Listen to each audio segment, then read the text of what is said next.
Welcome to Nevada Newsmakers. On the program today, despite the fact that Jim Gibson is already in the Democratic primary for governor of the state of Nevada, our guest today says she's still the only Democrat in the race. Ray Hagar has the rundown.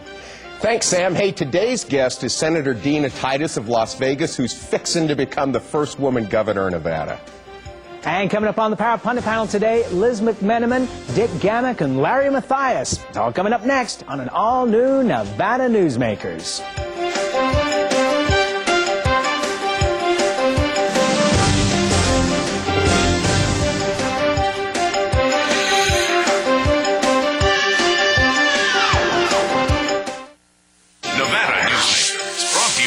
By the Tahoe Reno Industrial Center, the world's largest industrial park, the resort at Red Hawk, and the Peppermill family of casinos.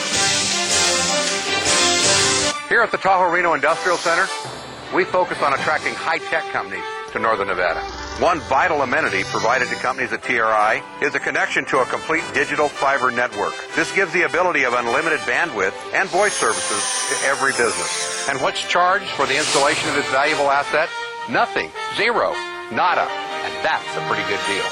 Welcome to the Tahoe Reno Industrial Center, the largest industrial park in the world, building economic prosperity for Nevadans.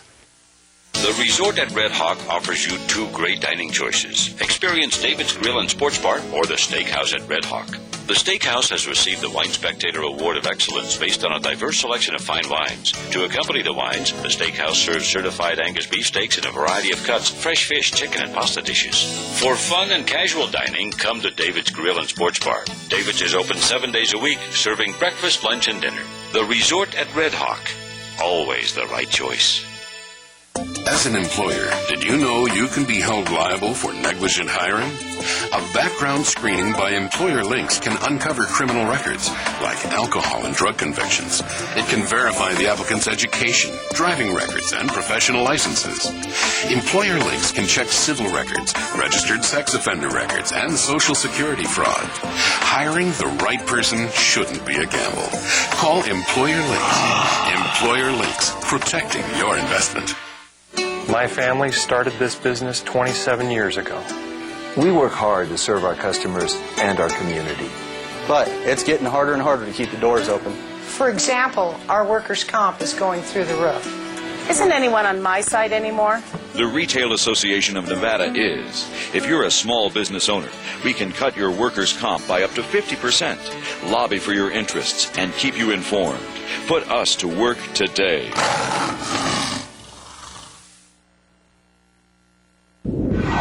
This is Nevada Newsmakers with host Sam Shad, a no-holds-barred political forum. Now, from Nevada Newsmakers broadcast headquarters, here is Sam Shad.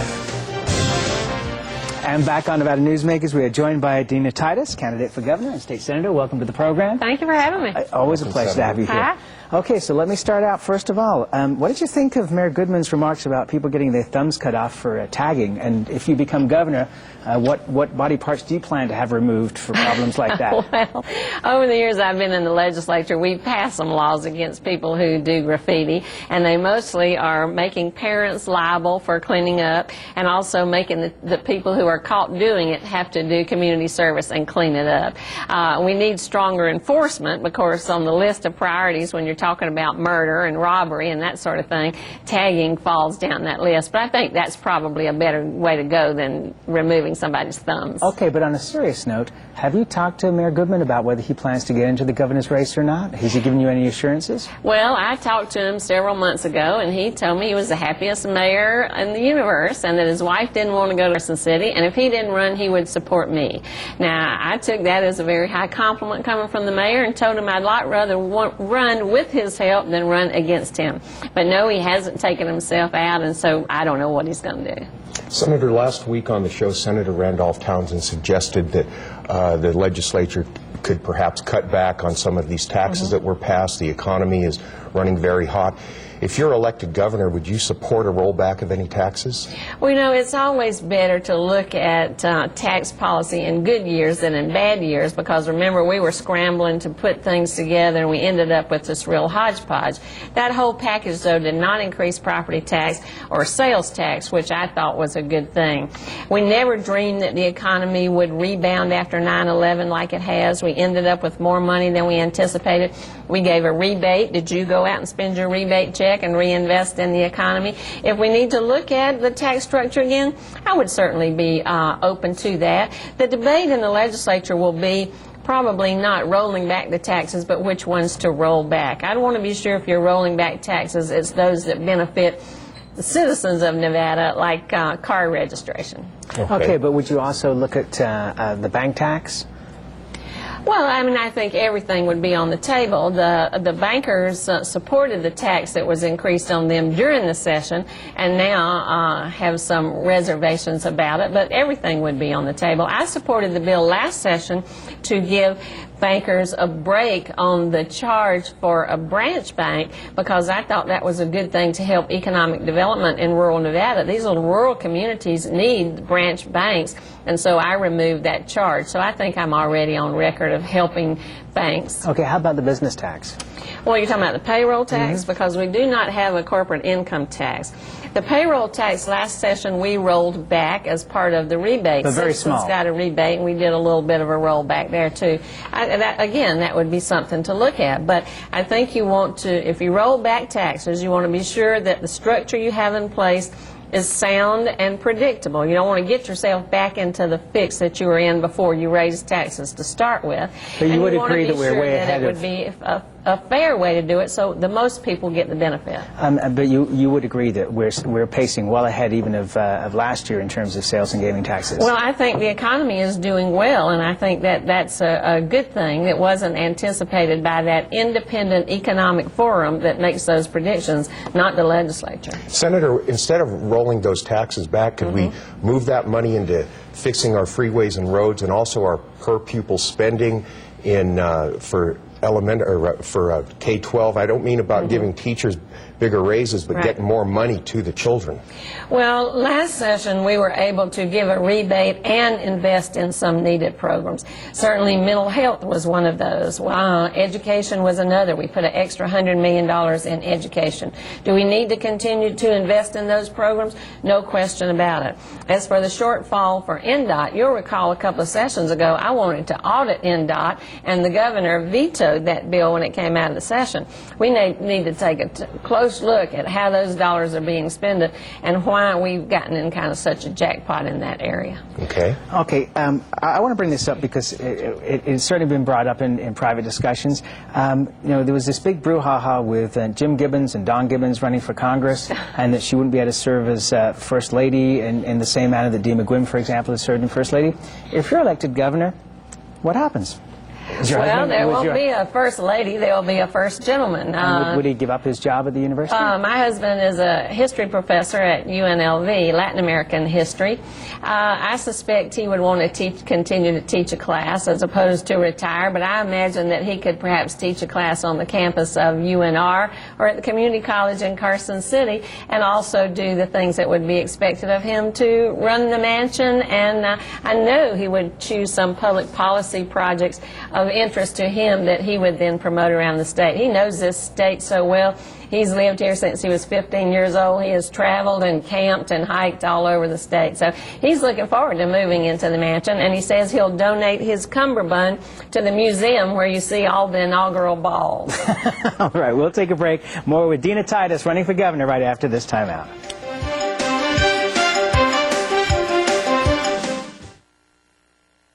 For a videotape copy of any Nevada Newsmakers program, call 775-857-2244. The tapes are $20 each, including shipping. Since its creation more than a decade ago, the Southern Nevada Water Authority has focused on three goals: preserving water quality, improving water conservation in Southern Nevada, and meeting the community's current and future water needs. Through thoughtful planning, responsible management, and collaboration, it's succeeding. As we move into the 21st century, the authority continues to embrace sustainable water development and efficient water use. That's our promise to Nevada. I tell you, John, this industry has really changed. Tell me about it. You seem to do pretty well last year. What's your secret? No secrets. Although I'll tell you something. The smartest thing I did was sign up with Pro Group Management. Really? Yeah, they do workers' comp, right? Yeah, their services are great. And get this, they saved me 30%. I've heard they saved others 50%. That works for me. Pro Group Management. Finally, workers' comp that works for you. Reno's best dining values are all at one casino, the Pepper Mill. You can enjoy great savings on our popular specials. Pepper Mill's coffee shop offers daily lunch specials, low-carb dining, and all your favorite comfort foods. You'll find sensational lunch specials featuring Reno's freshest seafood, sushi, pasta, and more at Oceano. And early bird specials at Reno's Premier Steakhouse and Romanza Ristorante Italiano. The best values are at the Pepper Mill. Where are you dining?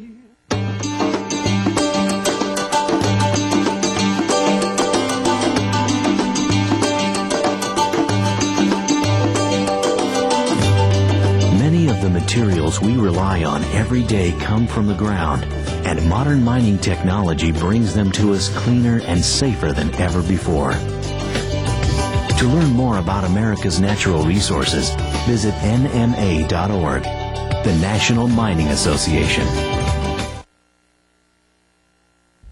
And now, back to Nevada Newsmakers with Sam Shad. And back on Nevada Newsmakers, we continue our conversation with State Senator Dina Titus, who is running for governor. Senator, some Republicans have brought up your Southern accent as a campaign issue, even though Republican Mayor of Reno, Bob Cashel, still talks like he's punching cows out in East Texas. Now, politics is a mixture of substance and style. If this comes up again, how do you handle the issue of your accent? Well, when they ask me about my accent, I say, what accent? My mother thinks I've lost my accent, so that puts it in perspective. And yeah, that Texas twang that your mayor has makes a Southern drawl seem pretty benign. You know, and I just say I came to Nevada in 1977. That's 30 years ago.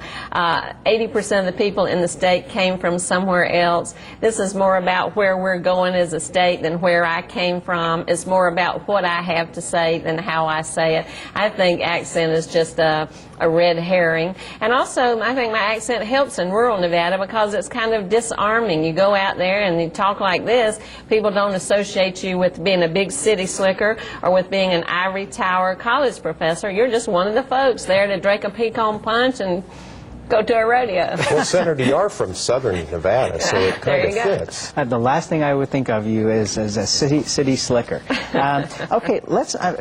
Recently, Jim Gibson said that the taxpayers have not been hurt by the tax exemption of the monorail down in Southern Nevada. What do you think about that? Well, you know, you gave them, look, they have a tax exemption, and that's money that would go into the state coffer, so it is costing taxpayer dollars. Now, it is, they're bonds that were paid for by the private sector. The question is, what happens in the future? Does the thing go under? Who takes up the responsibility? How do you get rid of it? Do you connect it with other pieces that will then tie into a mass transit system in the South? You know, all of those things are up in the air. The big question is, though, it's not been successful so far. You can't have it both ways. Either you are responsible for it, and he was a lawyer who did the bonding initially. He served on the board the entire time. He was the CEO and refused to tell the public how much salary he got, even though it was backed by state bonds. So either you take responsibility for it, or you don't. Okay. Senator, moving into Northern Nevada, Walker Lake is near and dear to many of us here. If you're elected governor, can you save Walker Lake? I certainly hope so. And this is going to be an effort that's going to take state, local, and federal, and Native American input on Walker Lake. Right now, I am chairing an interim study committee from the legislature that's called Saving Nevada's Natural Treasures. In the past, we've worked on saving Lake Tahoe, worked on saving Red Rock. the main focus of this interim study is Walker Lake and Mount Charleston. So we will be having hearings in Hawthorne. I'm meeting with people from Hawthorne to see what we can do about saving both of those natural treasures. Well, I didn't realize I was throwing you up a softball that you were going to hit out of the park. Let's ask you about, Governor Gwynn in an article today by Aaron Neff, is talking about just how well things are going in the state. If you become governor, are you going to dramatically alter the direction of the state? Well, no, we're going in a good direction. I'm not going to alter it, but I would change the way we are doing some things. For example? Government has kind of forgotten to do what it does best. We've gotten involved in everybody's lives too much. Government needs to get sound back like a libertarian. Government needs to get back to educating our kids, lock up the bad guys, provide needed services, and then stay out of people's lives. If we do that, we will do it better. You don't necessarily need more money. You just need to operate smarter. Take the money you've got and use it in a little more creative ways. I sit on the finance committee. I see the agency heads come in there. Some of them are really good, do a great job. Some of them have been in the same job 20 years. It's time to do a little shaking up internally, but we certainly want to continue to move forward. I think we'll just move forward faster, if you do it smarter. Senator, now you're in the primary against Jim Gibson. Is that Gibson or Gibbons? Which Gibson. It's a B and an S in his name. Well, anyway, Richard Perkins, former Speaker of the House, was also going to get in the race. He chose not to run. Now, if Perkins and Gibson were both in the race, which one of those people would you feel would be your primary opponent? Who's the tougher of the two? Well, I can't speculate about a hypothetical. Richard and I have met since he got out of the race. He called to tell me he was getting out of the race. We were adversaries, for this race, but we've worked together for an awful long time. Richard and I care about things that affect the whole state. We have a more global perspective. We want all-day kindergarten. We care about minimum wage. We care about the whole state, unlike Jim Gibson, who's never kind of gone beyond the boundary of Henderson and has a much more parochial look, and will have to kind of do a lot of study, whereas I can hit the ground running. Well, he took a shot at you, saying that he was more shocking, huh? That he was more qualified to be governor because of being mayor of Henderson than you were as being state senator. How do you respond to that? Well, I think it's obvious. For 16 years, I have worked at the state level, on the front lines at the state level, in the finance committee and the government affairs committee that deals with local government, funding the whole state budget, funding education for the whole state. As mayor, and if you know Nevada government, we have a weak mayor system. It's more of a manager system. He has one vote on a board of city councilmen, and the main thing they do at the city level is zoning changes. I think that's the way you put that in perspective. Well, I've got a funny feeling that you're going to be getting a call from George Harris right after this program, and he's going to be saying, "Welcome to the fold." I'm not worried about George. You know how George is. He's kind of but you sound like but it sounds like you're going to be his candidate. Well, maybe so. I'll take every vote I can get, one at a time. Thank you, Senator. We'll be right back on Nevada Newsmakers after this.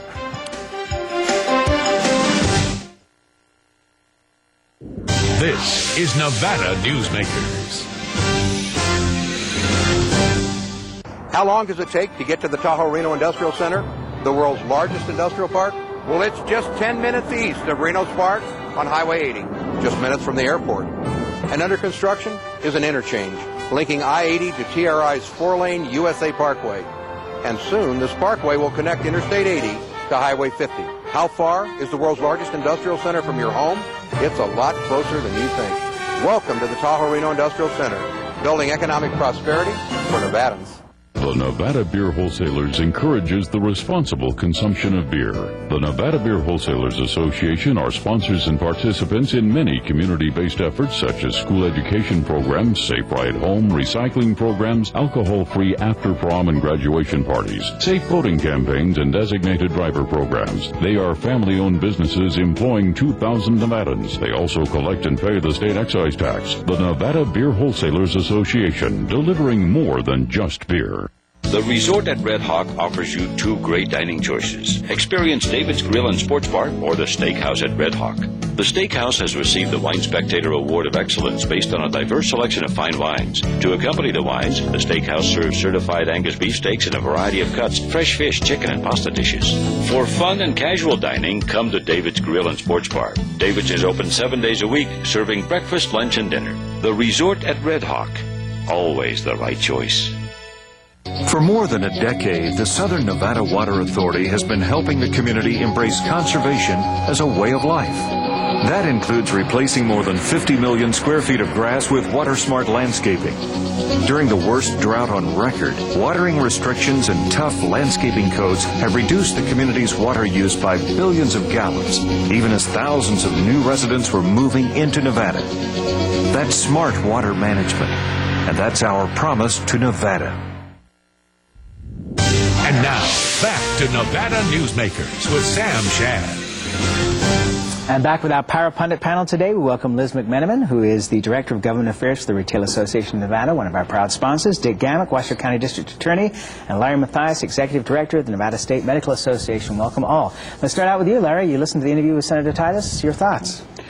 That she has a formidable campaign developing, and both for the primary and for the general, I think the other candidates are going to be responding to some of the issues that she's laid out. And I think it's going to be an interesting year shaping up. You know, Liz, I kind of got the sense that she's moving somewhat towards the center, sounding more libertarian and conservative than liberal. Oh, absolutely. She's a powerhouse. She always has been. And as far as the Walker Lake issue, if she's on it, I watched her with Red Rock.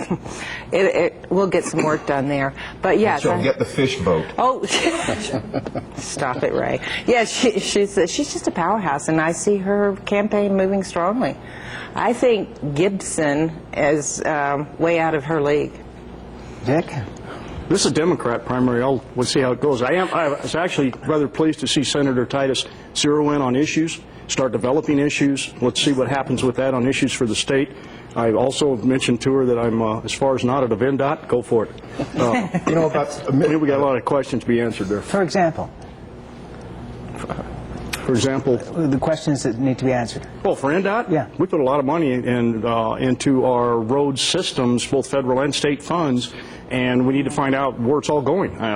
It may all be very above board and going exactly where it needs to go, and it may not. I don't know. And I would like to see some kind of accountability there so that people do know where it's going and what it's being used for.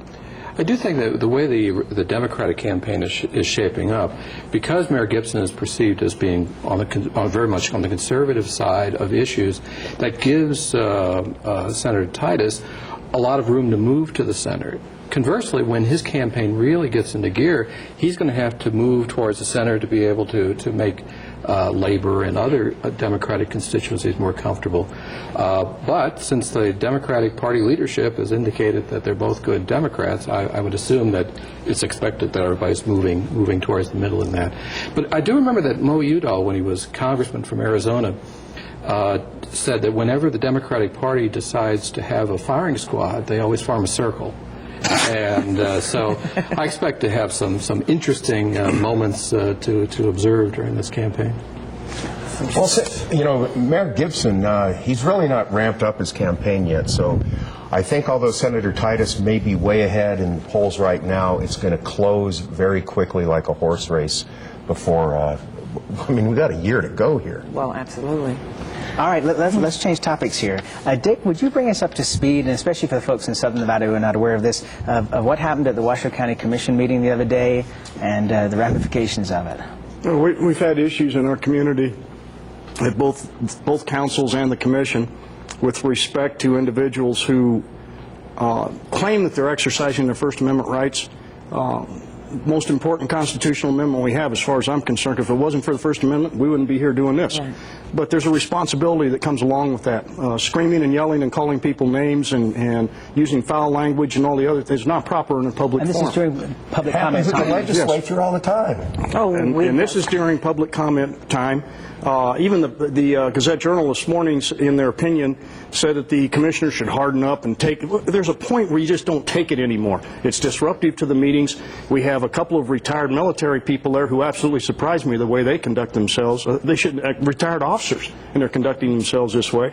We have one that's an absolute bully who thinks he can intimidate and bully and run those meetings without running for office. And so it's a bad mix. The commission is trying to get this under control. We did get a restraining order against one of them, and he is banned from there. There's a hearing on that today. And we'll just take them one at a time as it comes and try to get all this back under control. And I think it comes down to that basic 7-letter word we've talked about before, respect. You know, we're talking, you didn't mention him by name, but you mentioned him, Sam Dene, who's the guitar singing rabble-rouser of Washoe County. I really would like to see Sam Dene go down to the legislature and take his act down to Carson City and see how the Capitol Police treat him. You know, I got to tell you, I'm one of those people that has no life, and so I watch things like C-SPAN and city council meetings and county commission meetings on TV, and it just infuriates me that the people who are elected have to put up with this garbage. And I understand free speech and all of that, but I think there's a limit too. You know, if you limit those guys, where does the limitation stop? Once you start limiting Sam Dene, where does it go? Ray, I don't agree with you. Limiting them is not what we're talking about. We're asking them to come in and show a little respect. And well, democracy is messy, and it's quite possible that maybe these people don't respect those elected officials. You have to. I don't think they do. But yes, comedy would be good to see more often. But that's a you respect the judgment. office, though. You don't have to respect the person. You respect that office. Yes, and an awful lot of rascals can hide behind that. No, I think we personify the office because we have personal office holders, and so they have to be able to stand up. And one of the things is, if they can't run their own meetings and run them in an orderly way, why should we have confidence they can run a county or a city? Well, let me invite the two of you to run for office and sit up there on those lecterns and let these people stand down there screaming at you for 3 minutes apiece every night for every issue and see how long you put up with it. Well, there comes a responsibility with that. You don't threaten the president's life. You don't threaten the president's life. You don't commit libel. You don't commit slander. And you conduct yourself in a civil way. That is still responsibility with freedom of speech. We do not have wide open freedom of speech in this country. Well, I hope we have some freedom of speech after the last few years. But there is a line. It is not Larry, you and I, neither one would ever go in front of a legislative body and conduct ourselves in that manner. Right, but ever. That's we would never get You don't play the guitar, so why would you go in front of it? But that's personal judgment. How did you know that? Their impact, the ability of people who act this badly is that they have no impact on the system, and so I think that there'll be self-restraint eventually. But the danger is to overreact, to close down discussion, to close down criticism, saying that it makes things too messy, makes things too hard on elected officials. But I think there is meant to be hard on elected officials. I think there is a point here where the safety of public officials needs to be looked at as well. And in some cases, another big consideration. That is a concern. That's where we've got to leave it. We'll be right back on Nevada Newsmakers after this. Nevada Newsmakers, brought to you in part by the Tahoe Reno Industrial Center, the world's largest industrial park, the resort at Red Hawk, and the Peppermill family of casinos. South Reno's hotspot for food, fun, and friends is the Tamarack Junction. Enjoy great food 24 hours a day in the Dining Car Restaurant. For a quick bite and the best sandwiches in town, it's the Whistle Stop Deli. And for the best appetizers and menu selections and a large variety of cocktails, beers, and martinis, it's Sully's Sports Bar, Grill, and Nightclub. The Tamarack Junction is your junction for fun. South Virginia and Amati Ranch Parkway. And as always, I want to remind you can watch Nevada Newsmakers online 24 hours a day at NevadaNewsmakers.com. We feature 8 of the most recent shows, including the current shows. They're up by about 2 o'clock each afternoon. Sam, tomorrow we have Carolyn Goodman, the happiest wife in the world who's married to Las Vegas Mayor Oscar Goodman. Talking about her school, the Meadows. We'll see you tomorrow.